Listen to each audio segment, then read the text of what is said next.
কি করছিস বাবা? এই তো বাবা ডাল রান্না করছিলাম। শোন, তোর বাড়িতে সেদিন লেবুর রস দিয়ে গরুর মাংস খেলাম না, ওই লেবুর রসটা ঠিক কোন সময় দিতে হবে বলতো বাবা? মাংসটা ঠিক মতো কষিয়ে পানি দেওয়ার পর গ্রেভিটা যখন ঘন হয়ে আসবে তখন লেবুর রস দিতে হবে। আপনি? জি, আমার নাম শহীদ। আপনি তো শায়লা। হ্যাঁ, কিন্তু আপনি মানে কোনো কাজে? বলবেন না, একটা ঝামেলায় পড়ে গেছি। মানে বিরাট একটা হুটোপাটা বিষয় আর কি। আর এই সবই আপনার হাউস হাজবেন্ড মিস্টার গোলাম ফারুকের কারণে। আমি কি একটু কথা বলতে পারি ওনার সঙ্গে? আপনি এটা কি ধরনের কথা বলছেন? উনি আমার হাউস হাজবেন্ড? উনি আমার হাজবেন্ড? আরে ওখানেই তো হুটোপাটা শুরু। আমি কি একটু কথা বলতে পারি ওনার সঙ্গে? উনি বাসায় আছেন? আসুন, ভেতরে আসুন। জি। বসুন। উনি তোমার সঙ্গে কথা বলতে এসছে। আপনাকে তো ঠিক চিনতে পারলেন না, এই তো? অবশ্য চেনার কথাও না। যাই হোক, আমার নাম শহীদ। আপনারা দেশের বড় সেলিব্রিটি, আপনাদের সবাই চেনে। আর তাতেই আমাদের মতো মানুষের 12টা বাজে। এই যেমন ধরুন এখন আমার অবস্থা, 12টা বেজে ঘড়ির কাঁটা 13টায় ঝুলছে। ব্যাপারটা কি বলেন তো? ভাই, ব্যাপারটা খুবই জটিল, কিন্তু আপনাকে সহজ করে বলছি। আপনি কিছুদিন আগে চেনা মানুষের দিন যাপন বলে একটা টিভি টক শোতে ইন্টারভিউ দিয়েছিলেন, আর সেখানে অত্যন্ত গর্বের সাথে নিজেকে হাউস হাজবেন্ড বলে দাবি করেছিলেন। আর তাতেই আমার 12টা বেজে গেছে। আমার স্ত্রী নীলিমা, তার দাবি অনুযায়ী এখন আপনার দেখানো মহান পথ অনুসরণ করতে হচ্ছে। মানে আমাকেও হাউস হাজবেন্ড হতে হয়েছে। গেল একটা সপ্তাহ যাবৎ আমার উপর দিয়ে কী যে যাচ্ছে, থালা বাসন মাজছি, ঘর ঝাড় দিচ্ছি, কাপড় কাচ্ছি, রান্নাবান্না করছি, মানে জটিল অবস্থা। আপনি কি করেন? কি করি? ও, কি আর করি, আমি ওই শেয়ার মার্কেটের ব্রোকার। দুপুরের মধ্যে বাড়ি ফিরে আসি, আর আমার স্ত্রী একটা ব্যাংকে কাজ করে।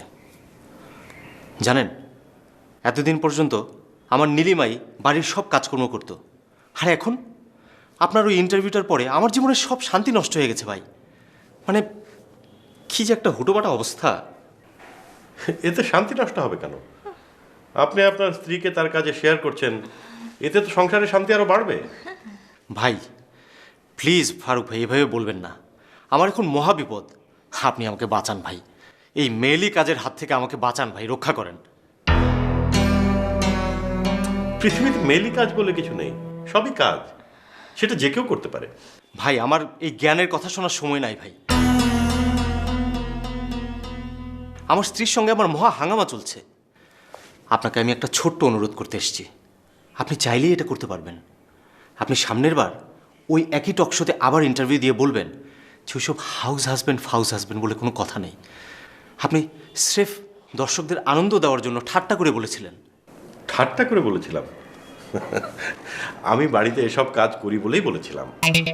আপনি দুপুরবেলা বাড়িতে ফিরে আসবেন, পার উপর পা তুলে আরাম করে বসে থাকবেন, আর আপনার স্ত্রী ব্যাংকে কাজ করে পরিশ্রান্ত হয়ে এসে বাড়িতে আবার সব কাজ করবে, এটা কোনো কথা হতে পারে না।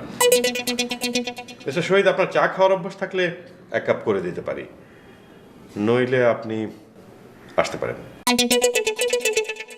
আপনি আমার বিপদে সাহায্য করবেন না, এটা আপনি কি বললেন? আপনি ঘরের কাজকর্ম করেন, যা খুশি তাই করেন, তাতে আমার কিছু আসে যায় না।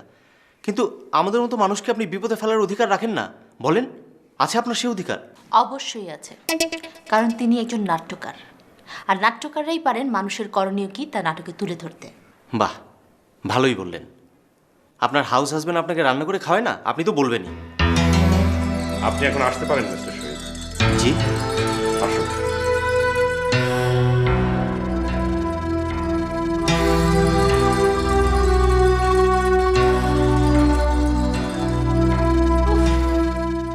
ওর জন্য তো আমারই দেরি হয়ে গেল। আমি আসি।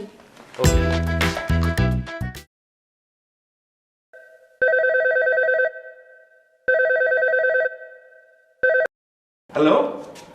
ফারুক, কি করছিস বাবা? এই তো বাবা ডাল রান্না করছিলাম।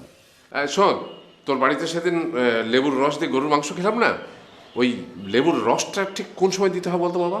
মাংসটা ঠিক মতো কষিয়ে পানি দেওয়ার পর গ্রেভিটা যখন ঘন হয়ে আসবে তখন লেবুর রস দিতে হবে। ওকে ওকে, হ্যাঁ। তুমিও বাবা শেষ পর্যন্ত আমার মতো হাউস হাজবেন্ড হয়ে গেলে। রান্নাবান্না আর ঘরের কাজে যে এত আনন্দ, এটা কিন্তু আমি আগে জানতাম না। আমার রিটায়ার্ড লাইফটা এখন আমি সম্পূর্ণ এনজয় করছি।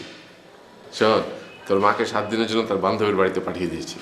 এর মধ্যে তোর কাছ থেকে আমি রান্নাবান্না আর ঘরের কাজকর্ম সব শিখে নেবো। ব্যাস, তারপরে হয়ে যাবো আইডিয়াল হাউস হাজবেন্ড। সরি রাখছি রে, মাংস রান্নাটা শেষ করি আগে। ঠিক আছে বাবা।